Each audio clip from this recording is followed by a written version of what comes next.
తనకు సంబంధం ఉందంటూ సోషల్ మీడియాలో జరిగిన ప్రచారంపై షర్మిల సంచలన వ్యాఖ్యలు చేశారు. మా పిల్లల మీద ఒట్టేసి చెప్తున్న ప్రభాస్ ఎవరో నాకు తెలియదు, ఆయన్ను నేను ఎప్పుడూ చూడలేదు అంటూ ఆందోళన వ్యక్తం చేశారు.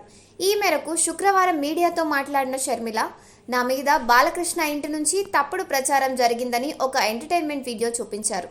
మీకు ఇలా జరిగిందని తెలిసి ఉంటే మీరు 5 ఏళ్లు సీఎంగా ఉన్నారు, అప్పుడు గాడిదలు కాసారా? ఎంక్వైరీ ఎందుకు చేయలేదు?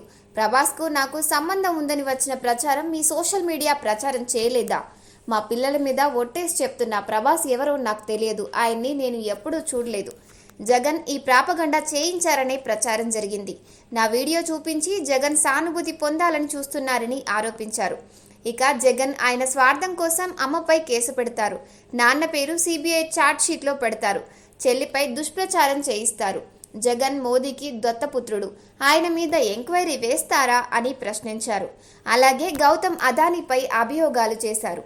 గౌతమ్ అదానీ టీం దేశంలో కొంతమంది సీఎంలకు లంచాలు ఇచ్చినట్టు తెలిపారు. ఇందులో ఏపీ మాజీ సీఎం జగన్మోహన్ రెడ్డికి ఇచ్చినట్టు వెల్లడించారు. జగన్ పేరు చెప్పలేదు, కానీ ఆగస్టు 2021లో ముడుపులు ముట్టాయని తెలిపారు. పవర్ సప్లైలో ఏపీ సీఎంను గౌతమ్ అదానీ జగన్ను కలిసి మీకు ఏం కావాలో ఇస్తామని ప్రామిస్ చేశారు. ఏమిస్తే ఏమవుతుందనే డిస్కషన్ జరిగినట్టు షర్మిల పేర్కొన్నారు. మీకు నిజంగానే చెల్లెల మీద ప్రేమ ఉంటే ఏ ఇష్యూ అయితే బాలకృష్ణ బిల్డింగ్ నుంచి అప్పుడు జరిగిందో ప్రభాస్కు నాకు సంబంధం ఉంది అని, అదే ఇష్యూని గత 5 సంవత్సరాలలో మీ సైతాన్ సైన్యం మీ సోషల్ మీడియాలో మీరు వాడుకోలేదా?